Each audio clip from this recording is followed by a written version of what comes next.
சமையல். இன்றைக்கி நாம் என்ன பார்க்க போகிறோன்னா, பச்சரிசி மாவு எப்படி வீட்டிலையே இடிக்கலாம், செய்ய தெரியாத பிகினர்ஸ் கூட ஈஸியாக எப்படி செய்யலாங்கிறது தான் இந்த வீடியோவில் பார்க்க போகிறோம். எப்படி செய்யணும்னு பார்க்குறதுக்கு முன்னாடி ஃபஸ்ட் டைம் சேனலை பார்க்குறவங்க சப்ஸ்கிரைப் பண்ணுங்கள். சப்ஸ்கிரைப் பண்ணி ஆளுங்கிற பெல் ஐக்கானை ப்ரெஸ் பண்ணுங்கள். அப்போ தான் நான் போடுற வீடியோ உங்களுக்கு நோட்டிஃபிகேஷனில் வரும். ப்ளீஸ் நண்பர்களே, வீடியோவை ஸ்கிப் பண்ணாமல் பாருங்கள். வாங்க வீடியோக்குள்ளே போகலாம். நான் சம்பா பச்சரிசியை தான் எடுத்திருக்கேன்.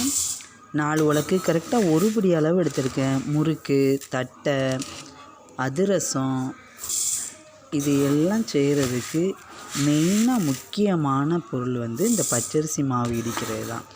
இது புதுசாக கல்யாணம் ஆனவங்க பிகினர்ஸ்க்கெலாம் நிறைய பேர்த்துக்கு எப்படி மாவு இடிக்கணுங்கிறதே தெரியாது. ரொம்ப கஷ்டப்படுவாங்க. மாவு இடிக்கணும்னா அதுக்கு பேக்கெட்லேயே வாங்கிட்டு போயிடுவாங்க, இல்லை அவங்க அம்மா வீட்டிலேருந்து வாங்கிட்டு போவாங்க.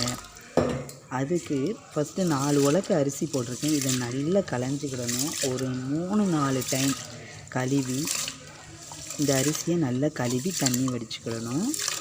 ஒரு 3-4 டைம் நல்லா கையை விட்டு கரைச்சி கழுவி தண்ணியை எடுத்து வச்சிடணும். இந்த மாதிரி கழுவி வச்சுக்கணும். தண்ணியை நம்ம சுத்தமாக இருத்துடணும்.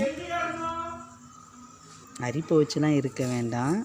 இதை இன்னொரு பாத்திரத்தில் தண்ணி இல்லாத அளவுக்கு அள்ளி போடணும். லைட்டாக தண்ணி இருக்கும், அது அப்படியே அதிலே ஊறிடும். இதை ஊற வைக்க வேண்டாம், ஒரு பெட்டியில் அள்ளி வைக்க வேண்டாம், அப்படிலாம் செய்யவே தேவையில்லை. ரொம்ப ஈஸியாக இந்த முறையில் செஞ்சால் ரொம்ப ஈஸியாக மாவிடிக்கலாம். மாவிளக்குக்கெலாம் மாவிடிப்போம், அதெல்லாம் ரொம்ப ஈஸியாக இடிக்கலாம். இந்த மாவு இப்படி நம்ம கோரம்போது தண்ணியை நல்லா கொஞ்சம் கையிலேருந்து வடியணும். தண்ணியோடையே அள்ளி போட்டுறக்கூடாது, கொஞ்சம் வடியணும். இது உடனே களைஞ்சி நான் அள்ளி போடுறேன், ஊற வச்சு அள்ளி போடலை.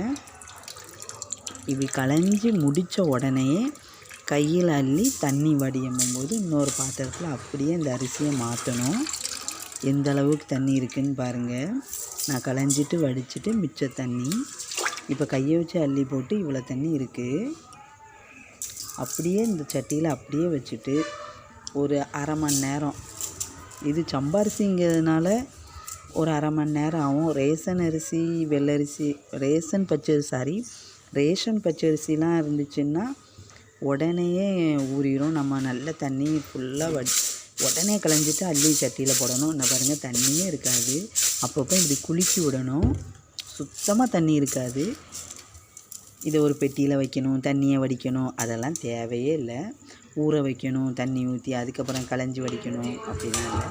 இப்போ நம்ம இடிக்க போகிற பாத்திரத்தில் இதை எடுத்து போட்டணும். பாருங்கள் எந்த அளவுக்கு ஊறி இருக்குன்னு பாருங்கள்.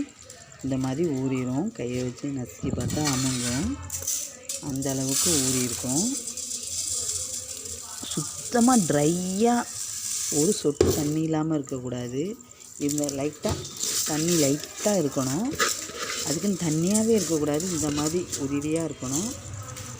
எடுக்கும்போது அந்த அரிசியை நம்ம எடுக்கும்போது கையில் லைட்டாக தண்ணி இல்லைன்னா லேசாக ஒரு 50 போல் ஒரு 1/4 கிளாஸ் தண்ணியை லைட்டாக குலுக்கி கொடுத்து விடுங்க.